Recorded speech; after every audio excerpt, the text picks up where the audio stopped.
गीता अध्याय 15 के श्लोक 16-17 में 3 प्रभु बताए हैं।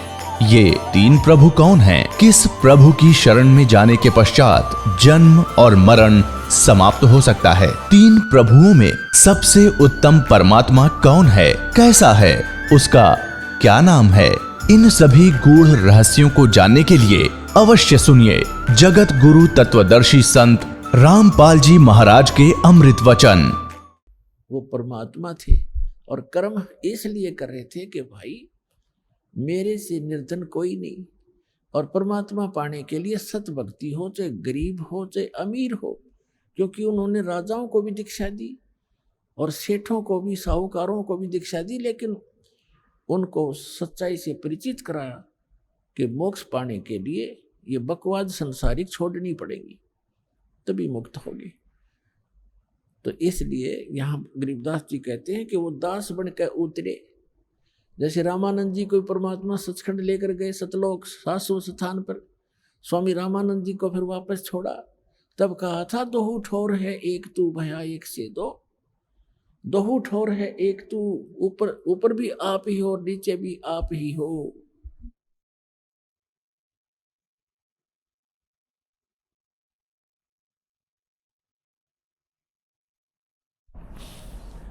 और गरीबदास हम कारणे तुम आए हो मगदो।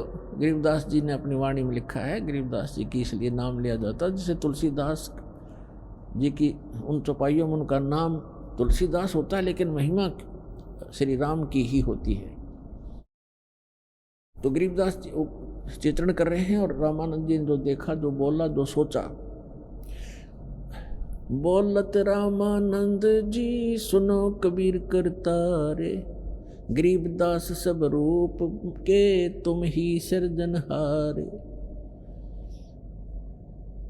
तो यहाँ क्या बता रहे हैं, जो प्रसंग चल रहा है, काशीपुरी कष्ट किया उतरे अदर अदारे, उतरे अवतरित हुए, किसी माँ के जन्म कबीर परमेश्वर जी ने नहीं लिया।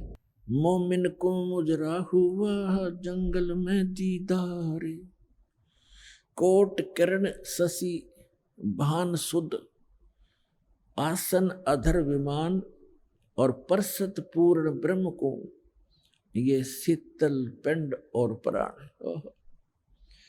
गोद लिया मुख चूम कर हेम रूप झलकनते, जगर मगर काया करे जैसे दमक पद्म अनंत।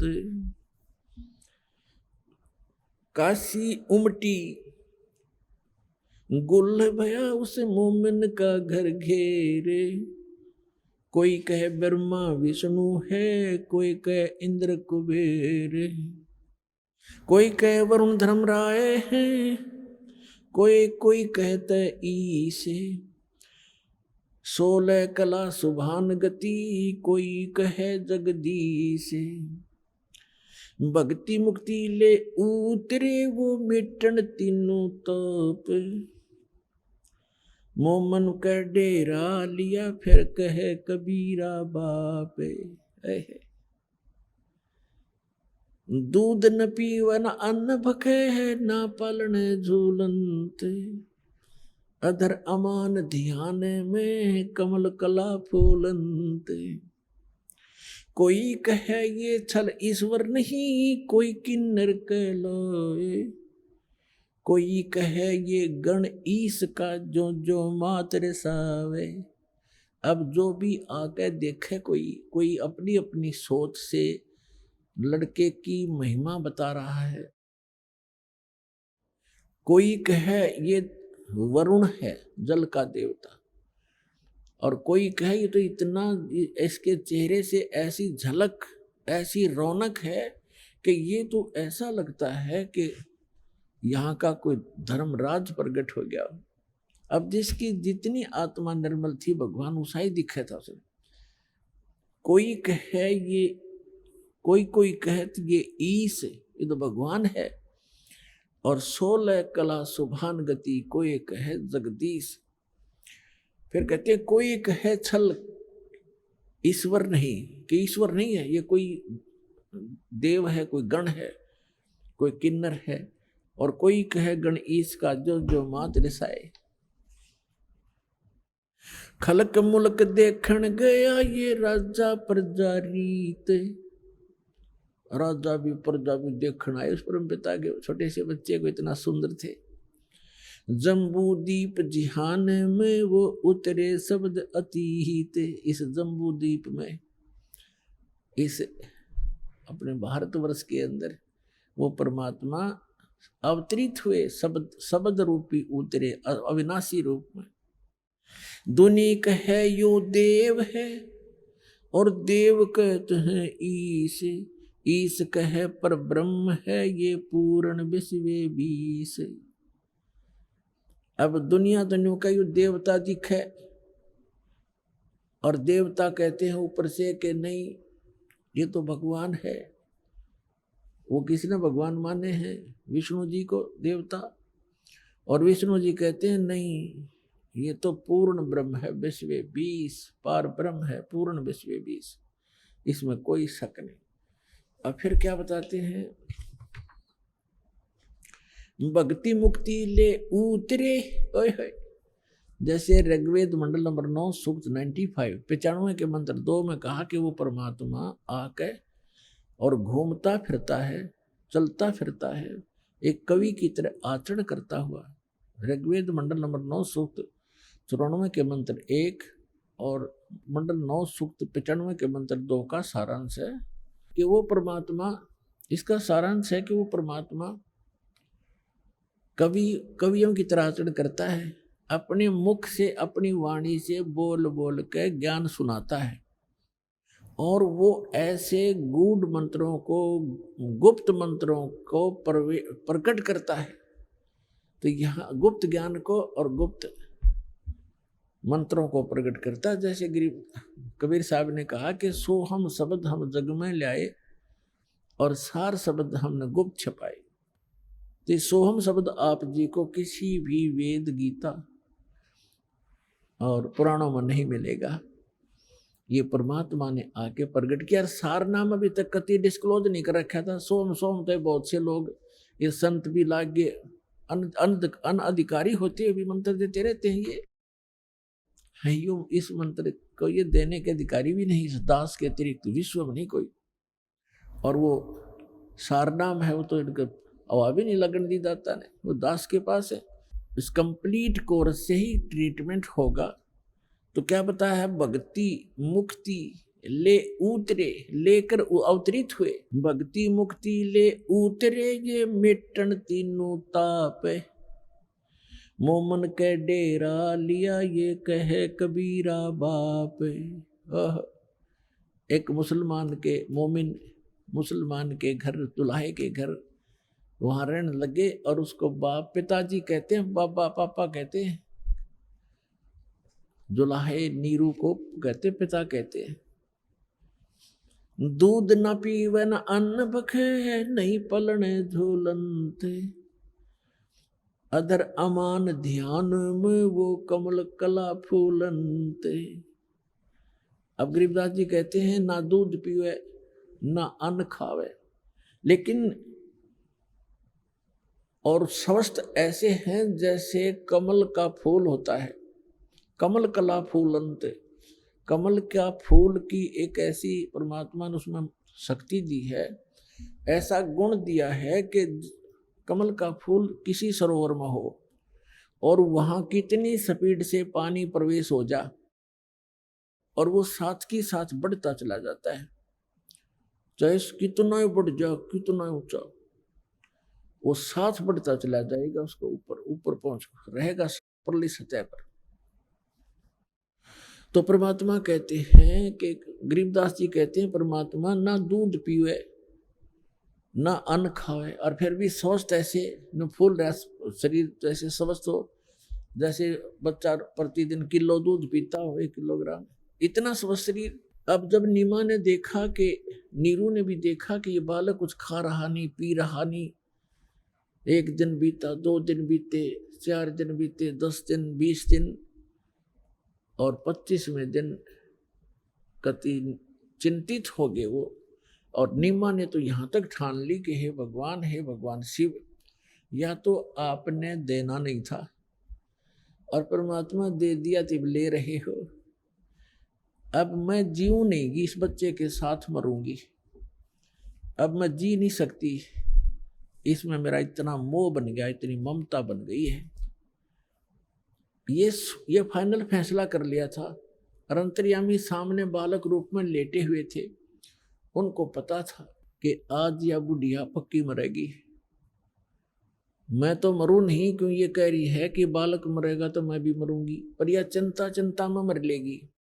मैं तो मरूं नहीं, पर यह अवश्य मर जाएगी। इसलिए परमात्मा ने, कहते करे करावे साइया, मन में लहर उठा, दादू सिरदर जीव के वो आप बगल हो जाए। अब परमात्मा ने रिमोट दबाया, भगवान शंकर का शिवमंडल शिवपुरी में बैठे अपने लोक में।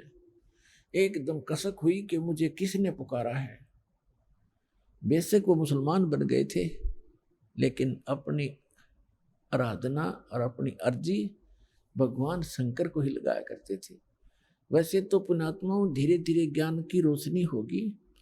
ये पूरा मुसलमान धर्म ही इस शंकर भगवान का पुजारी है, पर ये उसको समझ नहीं पा रहे। और जो इनका जो कुरान शरीफ का ज्ञान दाता है वो है ये काल ज्योत निरंजन। इसी ने गीता का ज्ञान दिया, इसी ने वेदों का ज्ञान दिया, और इसी ने बाइबल का ज्ञान दिया। और गरीबदास साहिब जी ने कहा कि वही मोहम्मद वही महादेव, वही मोहम्मद वही महादेव, वही आदम वही ब्रह्मा, दास गरीब दूसरा कोई नहीं, देख आपने घर में। अब गरीबदास जी कहते हैं कि तुम अलग अलग समझकर झगड़ रहे हो। वही जैसे ईसा जी आए थे विष्णु जी के लोक तय, और हजरत मोहम्मद जी आए थे भगवान शंकर के लोक तय, और बाबा आदम आए थे ब्रह्मा जी के लोक से। या गरीबदास जी कहते हैं परमात्मा से प्राप्त ज्ञान के आधार से कि वही मोहम्मद वही महादेव, वही आदम वही ब्रह्मा, और दास गरीब दूसरा कोई नहीं, देख अपने घर में। कि आप जी यदि साधना करके देख लोगे, प्रत्येक मानव का शरीर चाहे किसी भी धर्म मजहब से संबंधित है, एक जैसा है। उसके अंदर कमल भी एक जैसे, हमारे रीढ़ की हड्डी है जो जिसको बैकबोन बोलते हैं, पीछे की जो हड्डी है बैकबोन पिछले की, इसके अंदर की साइड में जैसे बहुत ऐसा स्थान है जिस पर छोटी छोटी सी ऐसे नाभि कमल, नीचे मूल कमल, गुदा से 2 उंगल ऊपर अंदर की तरफ, और उससे 2 उंगल ऊपर लगभग स्वाद कमल है ब्रह्मा जी। जिस मूल कमल में गणेश जी का निवास है, यानी गणेश जी का चैनल समझ लो कि गणेश जी के लोक में जो भी क्रियाएं हो रही हैं आप इस अपने मूल कमल में देख सकते हो। जब आपका कनेक्शन जुड़ जाएगा, सारी डैश डैश लग जाएंगी, ये दास लगा देगा सारी, और फिर आपके वो चैनल चालू हो जाएंगे। ये तो एक टीवी है शरीर, इसके अंदर चैनल हैं, और जौन सा भी चैनल आप ऑन करोगे, चलाना चाहोगे तो वही चलेगा। तो इस प्रकार इसके अंदर सब चैनल हैं। फिर ना भी चैनल है, ना भी कमल। जो मूल कमल है वो गणेश जी के लोक में जो कुछ भी हो रहा है मूल कमल पर देखा जा सकता है। और फिर स्वाद चक्र है जिसमें ब्रह्मा जी का अधिपत्य है। ये ब्रह्मा जी के लोक में जो क्रियाएं हो रही हैं इस चैनल्स के माध्यम से दिखाई देती है, स्वाद चक्र बोलने से। फिर नाभि चक्र है, नाभि कमल चक्र, कमल दल, नाभि कमल, उसके अंदर विष्णु जी के लोक में जो हो रही है क्रियाएं, उसका जब ऑन हो जाएगा, इस मंत्रों से हो जाएगा। जो मंत्र हम आपको देते हैं, प्रथम मंत्र, इसमें बीच के जो 5 नाम हैं, इनसे आपके 5 कमल ऑन हो जाएंगे। लेकिन इन कमलों को देखने की आवश्यकता नहीं है आपको। आप यही मार खा जाते हो कि वो हमारे कमल दिखाओ, चल दिख जाए तो बहुत अच्छा है, कमलों को देखें, उनको देखें। अब देखो पुण्यात्मा, इन कमलों को देख देख कर हमने अपना जीवन नाश कर लिया संख्यों बार। ये ऋषि लोग कौन थे? ये साधना और अभ्यस्त, ये जो समाधिस्थ हो जाते थे हजार हजार वर्ष तक, ये कैसे हो जाए? और फिर क्या मिला उनको? ये क्या होता है कि किसी भी कमल में आपकी सुरती लगी, वो ऑन हो गया तो उसके अंदर आपकी सुरती पहुंच जाएगी बहुत दूर तक और उस लोक में प्रवेश कर जाएगी। वहां आप जो देखोगे नजारे, जैसे बालक किसी मेले में चला जा, कहीं कोई रीछ नचा रहा है, कोई कहीं पर गा रहा है, कोई भालू, कोई बंदर नचा रहा है, कोई कहीं कुश्ती हो रही है, कहीं कोई गाने गा रहा है, कोई ऐसे ऐसे डुगडुगियां बजा रहा है। तो वो बालक उस मेले में चला गया तो फिर उस मेले में बिचल जाएगा, उसको पता नहीं चलेगा और पिता जाएगा बिछुड़। तो ऐसे आप बच्चे हो, इस जिस भी कमल में वो ऋषि प्रवेश कर जाता था हजारों वर्षों, तो वो बहुत लंबे क्षेत्र हैं ये, उनमें कहीं नाच देख रहा है, वहां अप्सराओं के कहीं झरने में नहा रहा है, जैसे सपना हो जाता है ना समाधि में, ऐसे चलता है फिर। और जब वो वापस आता है तो फिर वो इतना उसका शरीर जीर्ण शीर्ण हो लेता है, उसमें एक दो सिद्धि आ जाती है, उसके वचन से कोई ऐसी घटना घट जाती है, जनता पीछे लग जाती है, वो प्रभु पाक जाता है, फिर गधा बन जाता है। तो काल ने हमारी यहाँ ऐसे अक्ल मार रखी है। तो ये सब कुछ आपका हो जाएगा, लेकिन इसमें घुसने की आवश्यकता नहीं। जैसे हमने अपनी मंजिल पर पहुंचना है और रास्ते में कहीं कोई कुछ भी हो रहा है, कोई सर्कस है, कोई कुछ और है, कुछ, और चलते चलते आप उसकी टिकट लेकर उसमें बढ़ गए सर्कस में, और जाना था अपने विदेश, इतना वो हवाई जहाज निकल जाएगा, वो रह गया वहीं का वहीं। तो आप जी ने जो उद्देश्य है वो टारगेट नहीं भूलना, लेकिन इन कमलों से जो हमने लाभ लेना है वो हम साथ लेते चलेंगे। तो जो दास आपको बताना चाह रहा है, ये कमल है हमारे अंदर। तो कहने का भाव ये, इसी प्रकार हृदय कमल है जिसमें भगवान शंकर के लोक की सारी प्रक्रिया इस चैनल पर दिखाई देंगी। यहाँ कंठ कमल है, इसके पीछे रीढ़ की हड्डी के अंदर की साइड में जहाँ से ये बैंड होती है, यहाँ पर इस दुर्गा का कमल है, अष्ट कमल दल यहाँ पर है, ये 16 पंखड़ियों का कमल है, इसको जो ना ये 5वां कमल है, इसको कंठ कमल कहते हैं, अष्ट कमल नहीं।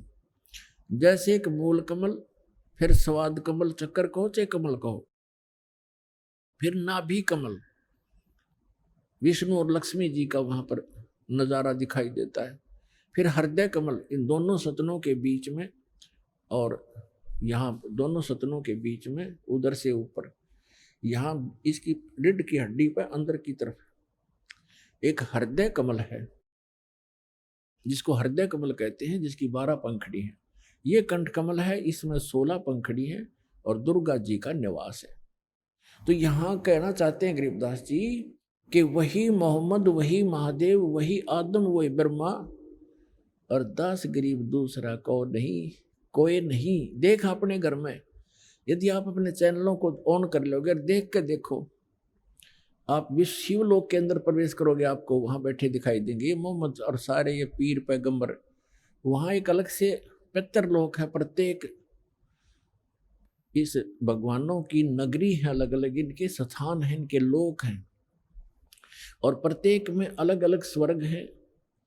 स्वर्ग माने रेस्टोरेंट, और अलग अलग उनके पितर स्थान है, गण अलग रहते हैं। ये भूत प्रेत अलग रहते हैं, भूत प्रेत पितरों आदि का वो इकट्ठा ही अक्षेत्र है। तो ये सारे वहां बैठे दिखेंगे तुमने, तब पता चलेगा आप अलग नहीं हो, एक हो। तो यह कहते हैं वही मोहम्मद, वही महादेव, वही आदम, वही ब्रह्मा, दास गरीब दूसरा कोई नहीं। देखा अपने घर में। तो नीमा प्रार्थना कर रही है कि भगवान, या तो पुत्र देना नहीं था, और दे दिया तो मालिक लेना नहीं था, आप इसको लेने जा रहे हो, आपकी दासी साथ मरेगी इस बालक का। जय, ये मर गया। तो परमात्मा ने सोचा कि मैं तो मरूं नहीं, पर ये जरूर मरेगी, इतनी टेंशन ले ली इसने। तब परमात्मा ने भगवान शिव को प्रेरित किया ना तो वो तो 25 दिन की रोए थी। तब परमात्मा कहते हैं करे करावे साइया मन में लहर उठा, दादू सिरधर जीव के वो आप बगल हो जा। वहां वो शिव की पुजारन थी, शिव जी भेज दिया और शिव जी एक साधु रूप बना कर आए फकीर का, और पूछा माई क्यों रो रही हो, क्या बात है, आपने तो बहुत बुरा हाल कर रखा है, क्या बात बेटा बताओ। तो उसने बताया कि महाराज जी मैं महा दुखी हूं, मेरे दुख ने ना सुने, आपके सतर का नहीं है, आप भी दुखी हो जाओगे मुझे दुखिया के दुख न सुनकर। भगवान शिव ने कहा कि माई बेटा, कहते हैं अपना दुख किसी दूसरे को सुना दे तो कुछ हल्का हो जाता है। ठीक है मैं नहीं कर सकूंगा, कुछ विधि बताऊंगा, हो सके दाव लग जाए तो कर लेना। तो माई ने सोचा ले बता दे महात्मा को, महात्मा में तो शक्ति भी होती है। लेकिन इससे पहले वह सब महात्माओं के पास जा चुकी थी, कोई राहत उनको मिला नहीं था। झाड़ फूक भी करवा लिए थे, सारी टोक टाक भी झाड़ ली थी, पर उस मालिक का टोक लग गया करे। कोई जंतर मंत्र हो सकता था, पर हम ऐसे बच्चे हैं ज्ञान में। तब उस नीमा ने सारी कहानी बताई कि मैं निसंतान थी महाराज, एक दिन मैंने हृदय से अपने भगवान शिव को याद किया था और कमल के फूल पर एक सरोवर के अंदर मुझे ये अनमोल रत्न उन्होंने मुझे दिया था। और अब ये 25 दिन का हो गया, इस ना भोजन खाता है ना दूध पीता है, अब ये मृत्यु को प्राप्त होने वाला है। और परमात्मा ऐसे स्वस्थ जैसे कमल कला फूलंत, कमल की तरह फूल रहे हैं, फल फूल रहे, बड़े शरीर स्वस्थ हो रहा है, मैच्योर से हो रहे हैं, जैसे नवजात शिशु से थोड़ा बड़ा शरीर हो गया लेटे लेटे का। तो कहते हैं परमात्मा स्वस्थ है, फिर भी वो सोच रही है कि ये मरेगा, क्यों खाता है नहीं तो मरेगा बच्चा। और कहा महाराज जी साथ में मरूंगी, मैं जी नहीं सकती, यूं कह के फूट फूट कर रोने लगी। तब शिव जी ने कहा कि भाई तेरा पुत्र दिखा कहाँ है। वो लाई उठा के और सोचा महाराज के चरणों में डाल दूं, महात्मा आशीर्वाद दे देंगे, मेरा बालक जीवित हो जाएगा, स्वस्थ रहेगा, ये खा पी लेगा कुछ। तो जो ही भगवान शिव के रूप साधु रूप में खड़े भगवान शिव के चरणों में बच्चे को डालना चाहा, वो बच्चा वहां से आकाश में उड़ा और भगवान शिव के सिर के पैरेलल हवा में खड़े हो गए अपने आप। और शिव जी देख रहे हैं। अब माई ने सोचा, नीमा ने सोचा इस महात्मा में बड़ी करामात है, मेरे पुत्र को हवा में उठा दिया। फिर भी नंबर शिव जी के बनन लग रहे हैं। अब भगवान शिव ने ऐसे हाथ किया, परमात्मा उसकी गोदी में आ गए भगवान शिव के साधु रूप में। और फिर परमात्मा की और भगवान शिव की, दोनों भगवानों की नजर में नजर मिली। तब शंकर भगवान ने प्रणाम किया कि तो कोई अजब शक्ति है। गरीबदास जी ने लिखा है कि 7 बार उनकी आपस में वार्ता हुई, माई नहीं समझ सकी। तो परमात्मा नवजात शिशु ने कहा कि हे महात्मा जी, हे शिव जी, अब भगवान ने कहा नवजात शिशु के रूप धारी बालक, उस बाल भगवान कबीर साहब ने कहा कि शिव जी इस माई से कह दो एक कुंवारी गाय मंगवा ले और उस पर आप अपना आशीर्वाद दे देना, वह दूध दिया करेगी। कहते करे करावे साइया मन में लहर उठा, दादू सिर धर जीव के आप बगल हो जा। अपनी महिमा नहीं चाहते परमात्मा, माई कन्यो हो जाएगी। अक्साद दुआया था, आशीर्वाद दे दिया और गाय दूध देने लगी। और परमात्मा ये चाहते हैं कि इन मेरी आत्माओं के हृदय में भगवान की आस्था बनी रहे, चाहे वो किसी के माध्यम से बनावे। तभी तो आज तक आप भगवान भगवान करते फिर रहे हो और किसी को राहत मिली नहीं। भले ही साधनाएं गलत थी, लेकिन आप कभी मालिक के चरणों में रहे हैं, जिस कारण से आपको भक्ति से परिपूर्ण कर गए थे। आज तक आपके पुण्य समाप्त नहीं हुए थे। आज से 600 वर्ष पहले परमात्मा आए थे, 64 लाख शेष हुए थे। उन 64 लाख में से आप हो जो सबसे पहले आओगे। और आपको इतना भक्ति और आशीर्वाद से आपको आपका पोषण कर गए थे आत्मा का, इतना आपके पुण्य संग्रह करवा गए थे कि आप जी के जन्म होते आ रहे मनुष्य के। भले ही आप साधनाएं किसी भी देव देवता की कर रहे थे, उनसे मिलना मिलाना कुछ नहीं था, आपके फल रहे थे पूर्व जन्म के कर्म ही, वो संस्कार मिल रहे थे। लेकिन आस्था भगवान में जुड़ी थी कि मैं इस भगवान की पूजा कर रहा था, मुझे लड़का हो गया, मेरी नौकरी लग गई, जैसे इस दास के साथ था। अब पता चला जिन भगवान ने की हम पूजा करते थे वो कुछ कर ही नहीं सकते थे, लेकिन हमारी आस्था थी, हो रहा था, फल रहा था, संस्कार प्रारब्ध, और हम क्रेडिट देते थे इन भगवानों को, और हमारी चाह बनी रही भगवान में, और कर रहा था वो खुद मालिक। तो उसी समय साधु वेशधारी भगवान शंकर ने कहा कि नीमा तेरा पति कहाँ, बुलाओ। उसने अपने पति को बुलाया। तो भगवान शिव ने कहा, यानी जो साधु रूप में खड़े थे, कि ऐसा कर बच्चा, एक कंवारी गाय ला जिसने दूध पीना छोड़ रखा हो और सांड न टच ना करी हो, जाके संग बैल नहीं लागा, और एक कुम्हार के घर से एक बिल्कुल ताजा स्वच्छ एक छोटा सा मटका ले आना जिसमें दूध निकाला करेंगे, घड़ा, छोटा घड़ा, बरोला, जैसे आजकल देगची होती है ना, डेगची, इस इतने साइज का। वो गया तुरंत, कुंवारी गाय ले आया, और एक कुमार के घर से डेगची टाइप मटका ले आया मिट्टी का। भगवान शिव ने उस बछिया के सिर पे कमर पे हाथ मारा, लंबे लंबे सतन हो गए, और पात्र नीचे कर दिया, और वो पात्र भर गया, अपने आप बंद हो गया फिर। और परमात्मा ने वो दूध पिया।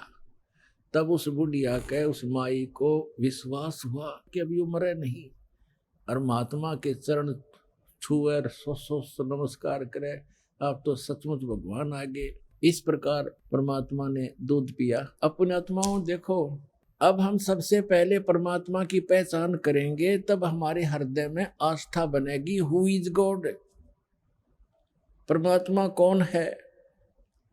जिन सदग्रंथों को हम सत्य मानते, यानी वेदों को, विश्व का प्रत्येक व्यक्ति ये मानता है कि सत्य है, और विशेषकर हिंदुओं के तो हृदय में समाये हुए हैं चारों वेद। और पुण्यात्मा वेद क्या है, ये कोई किसी डूम बाट के गीत नहीं, गॉड गिवन स्पिरिचुअल नॉलेज है, और भगवान की महिमा है इनके अंदर। अब वेदों के अंदर जो ज्ञान है, भगवान की महिमा है,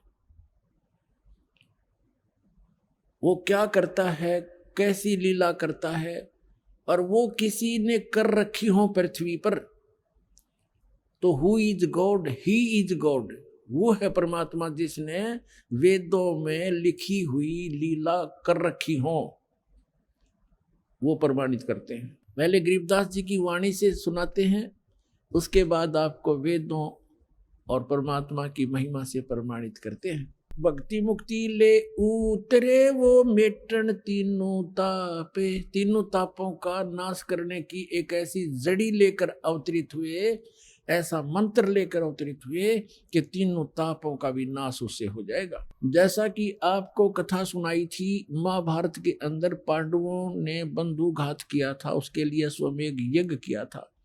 भगवान कृष्ण ने बताया था कि तुमने जो बंधु घात किए हैं, उस तीन ताप के अंतर्गत ये प्रेत आत्माएं तुम्हें सता रही हैं, उन मृतों की, उन मृतकों की आत्मा सता रही है तीन ताप के अंतर्गत।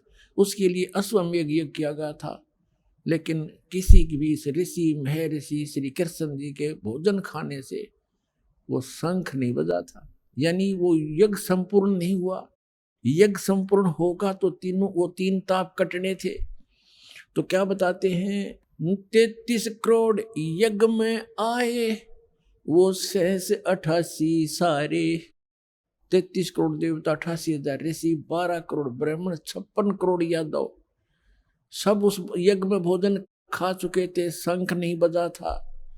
33 करोड़ यज्ञ में आए वो 88 सारे, 12 कोट वेद के वक्ता, वो सुपच का शंख बजा रे, बन तू पावेगा अपना किया रे, भोग गयो अपना किया रे। कहते हैं 33 करोड़ यज्ञ में आए 88 सारे, और 12 कोट वेद के वक्ता, 12 करोड़ ब्राह्मण वहां उस सुदर्शन का शंख बजा रे।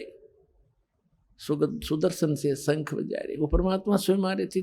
तो यहाँ बता रहे हैं कि वो परमात्मा ही ऐसे मंत्र देता है जिससे आपके तीनों ताप भी कटेंगे। तुम कौन राम का जपते जापम, तात कटे न ये तीनों तापम। और अभी आपको बताया वेदों में, ऋग्वेद मंडल नंबर 9 सूक्त 95 के मंत्र 2 में और 94 के मंत्र 1 में, 9 मंडल के सूक्त 94 के मंत्र 1 में स्पष्ट किया है कि वो परमात्मा कवियों की तरह आचरण करता है, घूमता फिरता है और अपने मुख कमल से वाणी बोलता रहता है। और वो परमात्मा एक गुप्त मंत्र का आविष्कार करता है, प्रकट करता है गुप्त मंत्रों को। वो है वो तीनों ताप के काटने वाले। और यही गरीबदास जी कह रहे हैं, वही प्रमाण दे रहे हैं। भक्ति मुक्ति ले उतरे, उतरे माने अवतरित हुए, श्री राय उतरना, नौका नुआना। भक्ति मुक्ति ले उतरे वो मेटन तीनों ताप, मोमिन का डेरा लिया वो कह कबीरा बाप। उस मुसलमान दुल्हे के घर निवास कर रखा है और एक लीला करते हुए उस नीरू को पिता कहते हैं। दूध न पीवन अन्न बखे, नहीं पलने झूलन थे, अदर अमान ध्यान में वो कमल कला फूलन थे। फिर कहते हैं काजी आए कुरान ले, धर लड़के का नाम, अक्सर अक्सर में फुरा धन कबीर बलि जाऊं मैं। सकल कुरान कबीर है, हरफ लिखे जो लेखे, काशी के काजी कहें या गई दीन की टेक। फिर वो काजी मुल्ला आगे भी नाम धरेंगे लड़के का। अब वो कुरान शरीफ को खोलते हैं, जैसे अपने यहाँ ब्राह्मण भी ऐसे नामांकन करते हैं, गुरुजन अपना कोई वेद या गीता या पुराण को ऐसे खोलेंगे, प्रथम अक्षर जो आएगा उस पर नाम रख देंगे।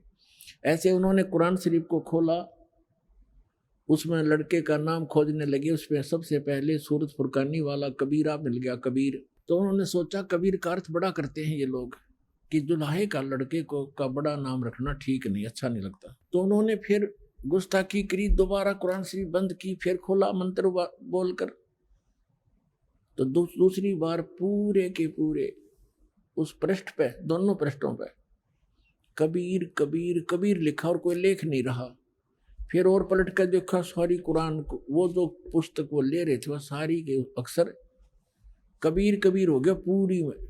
अगले रख लो के रखोगे।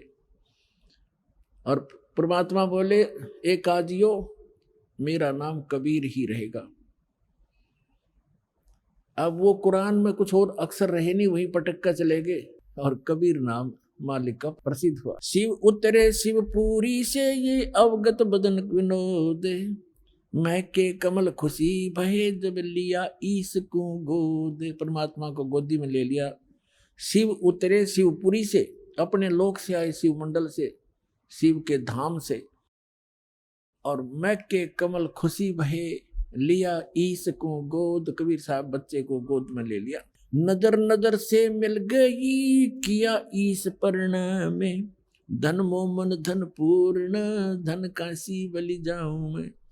अब शंकर भगवान जी खड़े थे साधु रूप में और आशीष दे रहे थे कि हे माई, धन है काशी नगरी जिसमें ऐसे महापुरुष का आना हुआ है, धन होगी ये नगरी, इसके ऐसे इसके ऐसे सारे ग्रह हैं, ऐसे ग्रहों में है, ऐसे इसकी मस्तक की रेखाएं बताती हैं, धन है ये काशी नगरी जहाँ से पुरुष का आगमन हुआ। कहते 7 बार चर्चा करी वो बोले बालक बहने।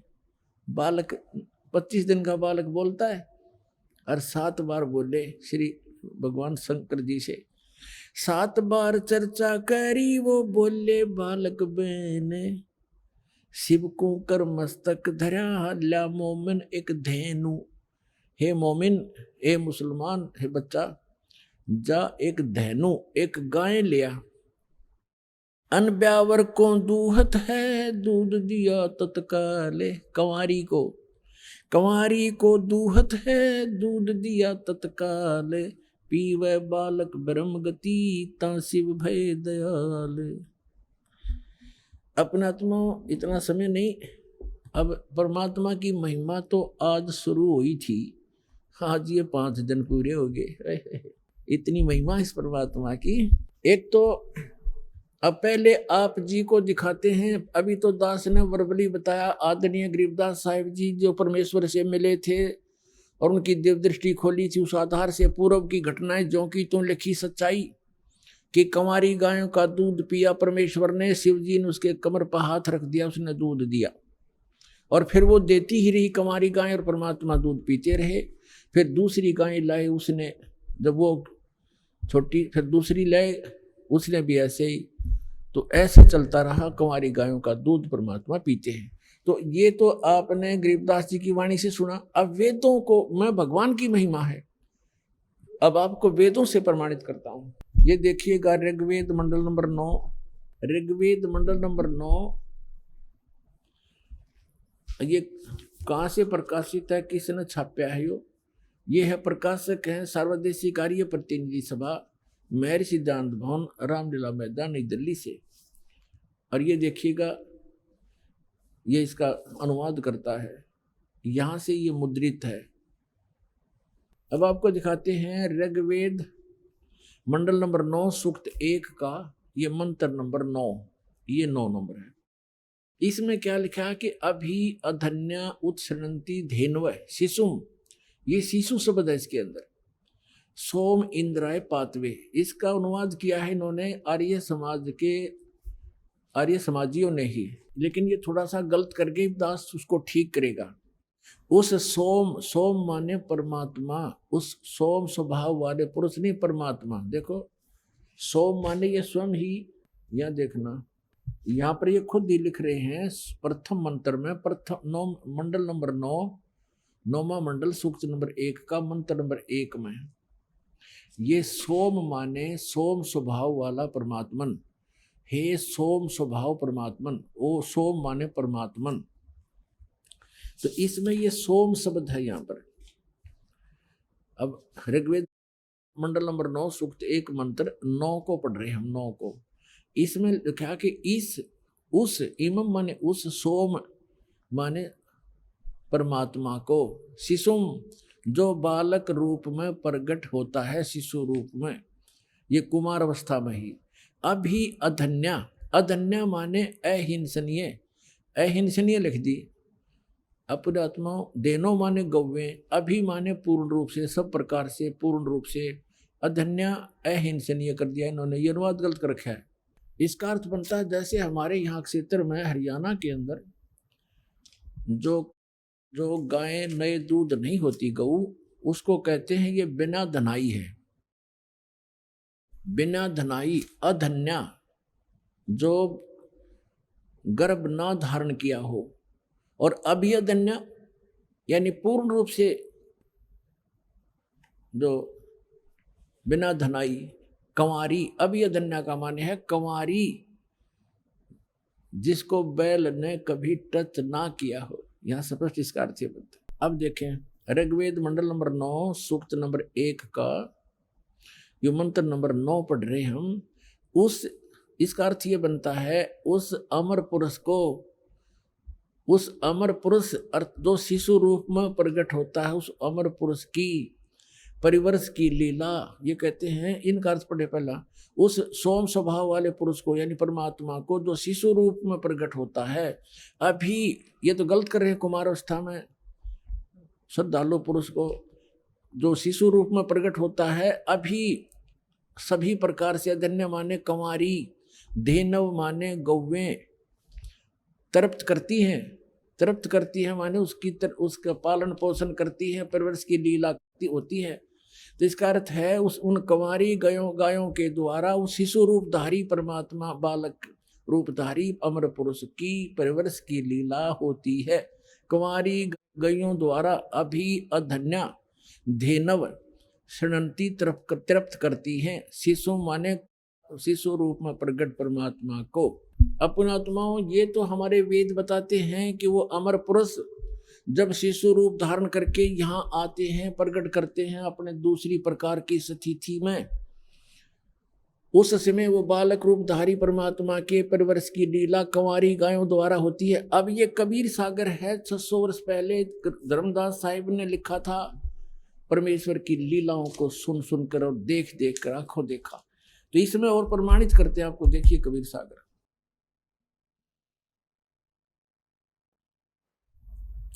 खेमराज श्री कृष्णदास प्रकाशन मुंबई से प्रकाशित है। ये देखिएगा यहाँ से, ये है कबीर सागर। और इसके कौन है? कबीर पंथी भारत पथिक स्वामी युगलानंद बिहारी द्वारा पुरस्कृत। कहाँ से छपा है? प्रकाशक एवं मुद्रक है खेमराज श्री कृष्णदास, अध्यक्ष श्री वेंकटेश्वर प्रेस, खेमराज श्री कृष्णदास मार्ग, मुंबई से। ये ऐसा। अब इसके हम आपको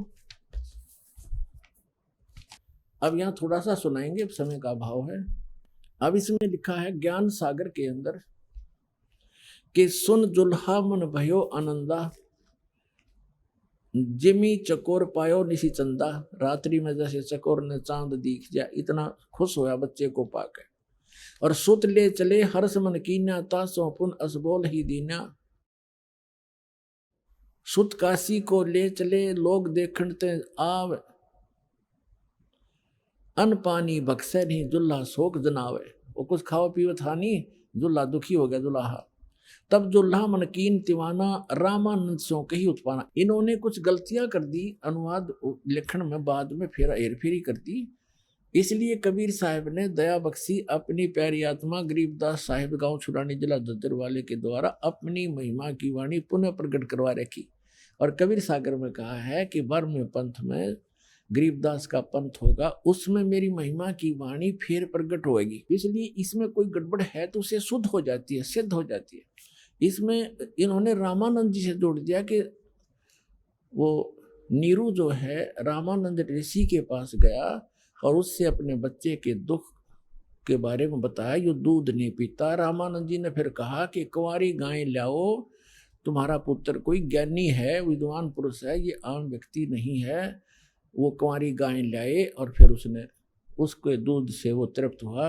फिर वो, तो ये कहने का भाव ये है, जैसा भी है उस हमने ये देखना है कि ये लीला कबीर साहब ने की, चाहे वो रामानंद ने की कही या वास्तविकता जो गरीबदास जी ने बताई वो सत्य है। और इसमें भी ये प्रमाण है कि बचपन में उनकी परवरिश की लीला कुंवारी गायों से हुई।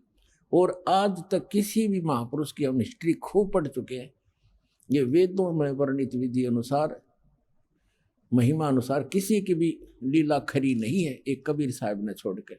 इसे सिद्ध हो जाएगा कबीर इज गॉड। अब देखो, तब जुल्हा मन कीन तिवाना, रामानंद सो कही उत्पाना, मैं सुत पायो बड़ो गुणवंता, कारण कौन बखे नहीं संता। हे संत, ये किस कारण से भोजन नहीं खा रहा।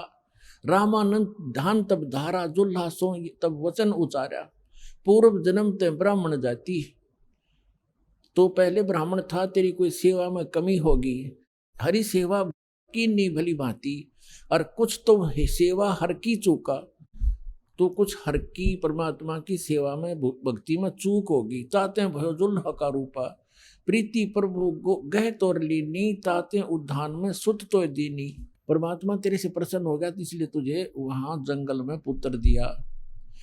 अब नीरू कहता है, हे प्रभु जस की ना तस पायो, मैंने दिशा क्रिया तो भर लिया, पर आरत हो तो दर्शन आयो। मैं दुखी हो करके संकट में तेरे पास आया हूँ। सो कहिए उपाय गुसाई, बालक अक्षुदावत कुछ खाई। रामानंद अस युक्ति विचारा, तुम सुत कोई ज्ञानी अवतारा। तेरा पुत्र कोई विद्वान पुरुष है, कोई अच्छी आत्मा है।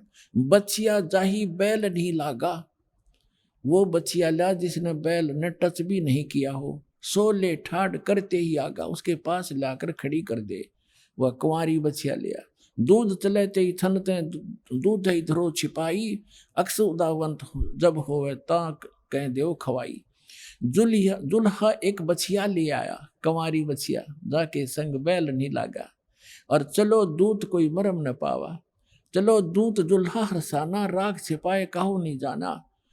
अब यहाँ दूत शब्द है ना, इसमें ये भी इन्होंने, अब दूत कौन था जो ये यहाँ लिखा गया, वो भगवान शंकर आए थे और वो फिर चले गए, अचानक अंतर ध्यान हो गए। तो उन्होंने ये सोचा था, नीमा ने, ये कोई भगवान का भेजा हुआ दूत था और इसने मेरा संकट निवारण कर दिया। अब यहाँ देखो, दूध तब पीवत नाम कबीरा, दूध तब पीवत नाम कबीरा, खेलत संत संग मत धीरा। अपनात्मा, हमने सबसे पहले ये पहचान करनी है कि जिस भगवान की, जिस अल्लाह की, जिस खुदा की हम भक्ति कर रहे हैं, वो सचमुच भगवान भी है कि नहीं।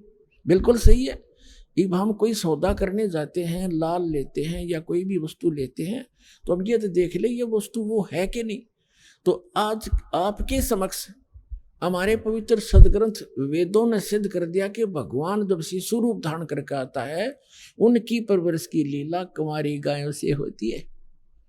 और परमेश्वर ने स्वयं 600 वर्ष पहले यह लीला की, क्योंकि वो तो गुण है, वो करते ही करते हैं। और ये भी वेदों में प्रमाणित है कि ऊपर के लोक में रहता है, सह शरीर है, मनुष्य दृश्य है, देखने में राजा के समान है, सिंहासन पर विराजमान है, वहां से सह शरीर चल के आता, अच्छी आत्माओं को मिलता है, उनको उपदेश देता है, ज्ञान देता है, कवियों की तरह आचरण करता है, और वो ऐसे गुप्त मंत्र का आविष्कार करता है। और यही आदरणीय गरीबदास साहिब जी ने बता दिया, यही हमारे 600 वर्ष पहले मालिक ने लीला की, उनकी जीवनी में विद्यमान है।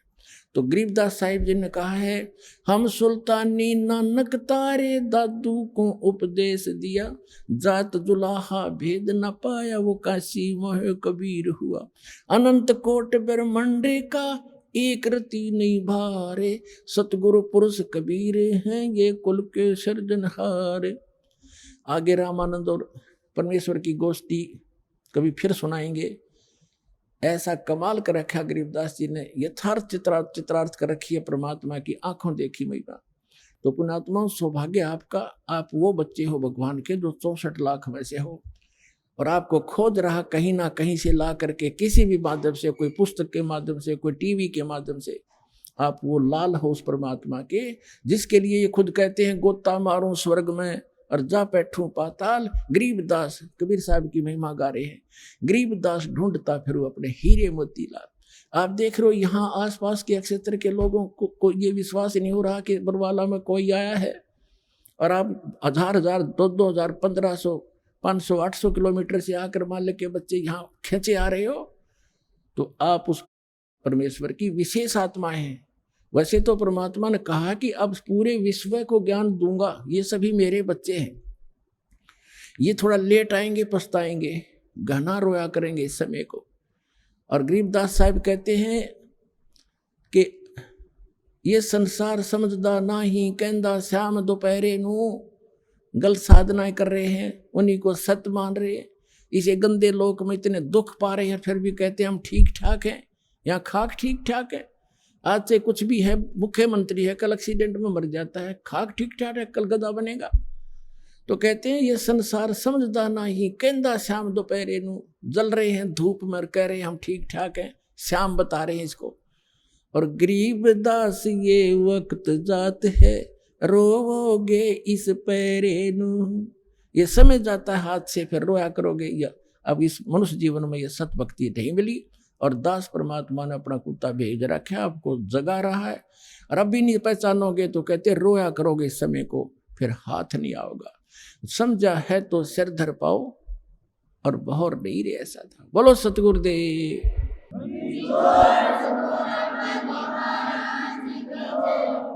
आइए अब हम उन श्रद्धालुओं के अनुभव जानते हैं जो जगत गुरु तत्वदर्शी संत रामपाल जी महाराज जी से दीक्षा प्राप्त कर चुके हैं तथा उनके द्वारा बताए गए भक्ति मार्ग पर चल रहे हैं। नमस्कार सर। सत साहिब जी। सर क्या नाम है आपका? मेरा नाम जयवीर दास है, गांव शिवानी बोलान, डिस्ट्रिक्ट हिसार से हूँ जी, हरियाणा। सर संत रामपाल जी महाराज जी से नाम दीक्षा आपने कब ली? 28/8/2011। सर संत रामपाल जी महाराज जी से नाम दीक्षा लेने से पहले क्या आप कोई भक्ति साधना भी करते थे?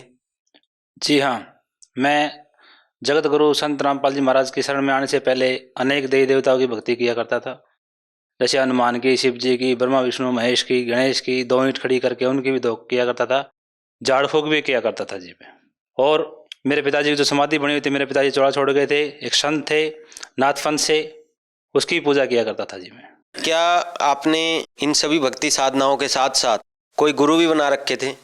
जी हाँ, मैंने अनेक गुरु, मेरे पिताजी गुरु थे मेरे, केदारनाथ जी महाराज, और मेरे को नाम जाप दिया करते थे। उसकी रटना करता था मैं, वो बताते थे नाम, ओम नमे अलख स्वामी निरंजन निराकार अविनाशी, तेरा नाम रटे टूटे काल की फांसी, तेरा दिया सबको काशी तने रटे अमरापुर जासी, मैं दुर्लभ तो देव सन्यासी सन्यासी सन्यासी, ऐसे जाप किया करता था मैं, और झाड़ फूक भी किया करता था। इसके दौरान मैं और भी भक्ति बहुत करता था, और मेरी भक्तमती को बहुत बाधा थी काफ़ी साल से। मैं तो मेरे पिताजी से नाम दीक्षा ले रखी थी, और मैंने गुरु कोई बना नहीं था। जो मेरी घरवाली थी उसने सरसा से नाम दान लिया, 21 साल तक उसने नाम दान रखा, जिसके मेरे ससुराल वाले सभी वहाँ से नामदान थे, बंगीदास भी थे, सभी सेवा करते थे। सर, सिरसा से आपकी पत्नी ने नाम उपदेश ले रखा था। कृपया हमारे दर्शकों को बताइए कि आपकी पत्नी ने किन गुरुजी से नाम दीक्षा ले रखी थी? जी, गुरमीत राम रहीम नाम दीक्षा ले रखी थी सिरसा से, और उन्होंने 3 मंत्र दिए हुए थे मेरी पत्नी को, सतपुरुष अकाल मूर्त सब स्वरूपी राम, उन्हीं का जाप करती थी वो। उनसे कोई भूत बाधा दूर नहीं हुई। मेरे पत्नी को एक ऐसा दे रोग था जिससे उसके शरीर में पूरी कंपन होती थी, एडी से लेकर चोटी तक। उसके चक्कर में बहुत गुरुओं के पास गया मैं। एक वहाँ दिल्ली है निरंकारी पंथ, वहाँ भी गया, वहाँ से उसने भक्ति दी, एक तो ही निरंकार मुझे बख्श लो जी, मैं तेरी शरण हूँ, ऐसे करके जाप करते थे हम। एक जल भी देते थे, उनसे कोई फायदा नहीं हुआ। तो सर, जैसा कि आपने बताया कि आपने आपके पिताजी को गुरु बना रखा था और अनेकों देवी देवताओं की पूजा करते थे, आपकी पत्नी ने संत गुरमीत राम रहीम सिंह इंसा सिरसा वाले को 21 साल से गुरु बना रखा था। उसके बाद संत निरंकारी मिशन दिल्ली वालों को भी उन्होंने गुरु बनाया। फिर भी आपके परिवार में दुख लगातार बने हुए थे। आपकी पत्नी को प्रेत बाधा थी, उसके अलावा असाध्य रोग भी थे। तो ये सब करते करते फिर संत रामपाल जी महाराज जी के बारे में जानकारी आपको कहाँ से मिली? जी, मेरे पास एक संत रामपाल जी महाराज का शिष्य मेरा मित्र आता था, और हमारी चर्चा होती थी। मैं देवी देवता की बहुत पूजा किया करता था, ब्रह्मा विष्णु महेश की पूजा किया करता था। वो मेरे को कहता था कि ये जिस विधि से आप पूजा कर रहे हो ऐसी विधि नहीं है, शास्त्रों के अनुकूल भक्ति करो भगत जी आप। मैंने कहा मैं तो मेरे हिसाब से सही कर रहा हूँ, मेरे पिताजी ने ऐसे ही बताई। उसने मना किया कि जगत गुरु तथा संत रामपाल जी महाराज शास्त्रों के अनुकूल भक्ति बता रहे हैं, ये जब आप गलत कर रहे हो आप ऐसे करो। तो मैंने कम से कम उसने 1.5 साल तक मेरे साथ संघर्ष किया, भाई आप ये जो आप कर रहे हो पूजा विधि ये गलत कर रहे हो, आप ऐसे ना करो भगत जी, आप परमात्मा की शरण में चलो, संत रामपाल जी महाराज की शरण में चलो। ऐसा करते करते 1.5 साल बीत चुका था। फिर एक दिन परमात्मा ने संत रामपाल जी महाराज की दया हुई, तो वहाँ सत्संग था बरवाड़ा के अंदर। उस दिन भी उसने बोला कि आज परमात्मा पूर्ण संत रामपाल जी महाराज का सत्संग है कि आप बरवाड़ा चलो। मैंने उसको ऐसे कर दिया, ठीक है मैं चलेंगे भाई, आप चलो। तो वो चला गया। उसके बाद मेरे घरवाले कहने लगे, भगत जी आए थे, आपने वहाँ जाना है। माँ कितने गुरु बना लिया आपने सीधे केदारनाथ जी महाराज जी से भी नाम ले लिया, सिरसा से भी नाम ले लिया, गुरमीत राम रहीम सिंह से, दिल्ली से भी नाम ले लिया आपने, जो निरंकारी पंथ है वहाँ से भी नाम ले लिया। आप बकवास करते हो, आपके कोई प्रेत बाधा नहीं है। अब इतने गुरु बना लिए, किसी से फर्क लगना चाहिए, लगता कैसे नहीं कैसे? क्योंकि अब परमात्मा ने हमारे को संत रामपाल जी महाराज को बता दिया कि शास्त्रों के अनुकूल ही भक्ति कर नहीं रही है, शास्त्रों के विरुद्ध भक्ति कर रहे हैं सभी गुरु जितने भी हैं। अब फिर उसके बाद सत्संग का पता लगा तो हमारा घर में बहुत लड़ाई हुई। मैंने मना किया, हम इतने गुरु बना लिए, आप फिर भी नहीं वहाँ जा रहे हो, क्यों? उसने कहा ठीक है आप नाम ना लेना, मेरे को दुआ लो। बट ठीक है मैं चलता। मैं जब घर से गया था तो मैं मना किया था कि मैं संत रामपाल जी महाराज का नाम नहीं लूँगा, मैंने मेरे पिताजी गुरु बनाए हुए हैं, मैं उन्हीं से नाम दीक्षा लूँगा, बस वो ले रखी है, मैं उसमें संतुष्ट हूँ। फिर मेरे पत्नी ने कहा तो आप एक बार चलो मेरे साथ, और चलो वहाँ एक बार। मैं ठीक है। तो हम वहाँ परमात्मा की असीम कृपा संत रामपाल जी महाराज की, मैं तो यही कहूँगा, क्योंकि उसकी दया के बगैर, परमात्मा की रजा के बगैर हम परमात्मा शरण में नहीं आ सकते। तो हम वहाँ बरवाला गए। वहाँ जाते ही एक गेट था लोहे का, परमात्मा ने वहीं दया कर दी संत रामपाल जी महाराज ने कि वहाँ एक मेरे जैसे करंट लगता शरीर के अंदर, ऐसा करंट लगा। मैंने सोचा, मैं घरवाली को मैंने बताया कि यहाँ शक्ति जरूर है, चाहे पूर्ण ब्रह्म कबीर साहिब की हो, चाहे संत रामपाल जी महाराज की हो, यहाँ शक्ति जरूर है। क्योंकि अब इस भक्ति में आने के बाद मेरे को पता लग गया, संत रामपाल जी महाराज के शरण में आने से पता लग गया कि ये पूर्ण ब्रह्म एक ही है, परमात्मा स्वयं आए हुए हैं संत रामपाल जी महाराज।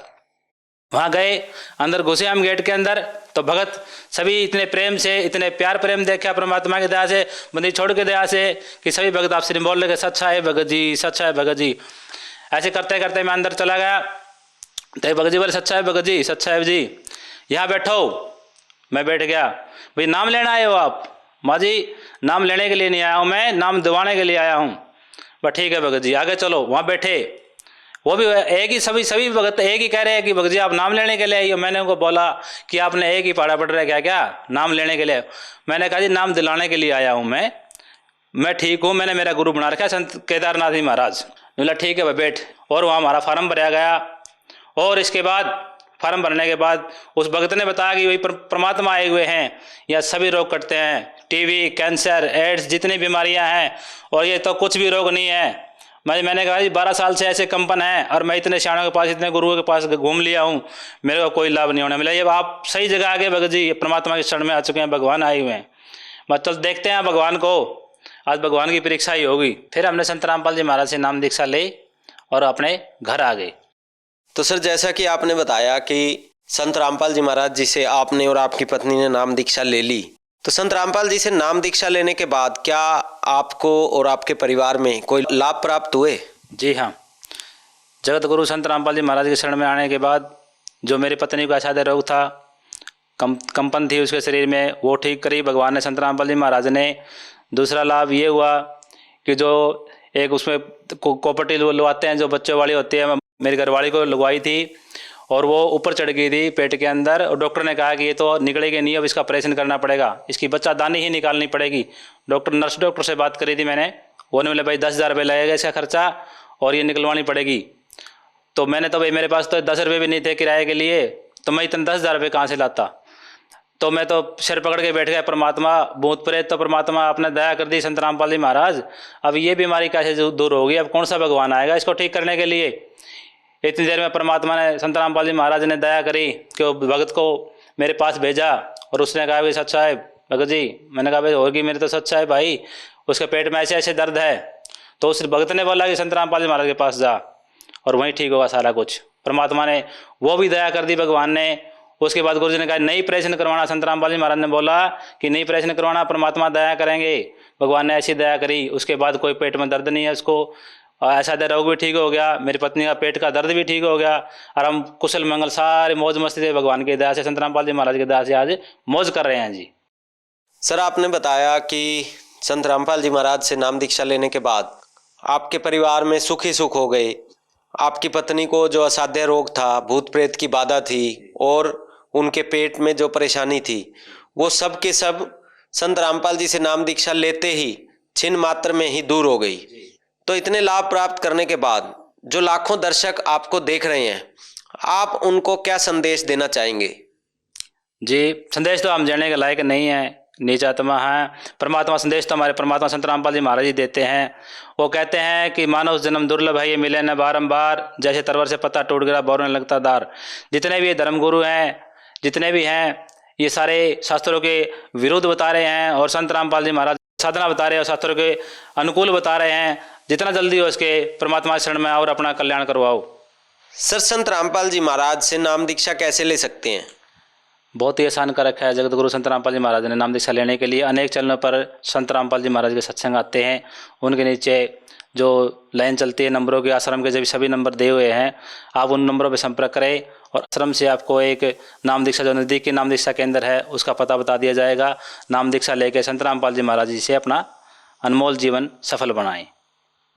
धन्यवाद सर। सत साहिब जी।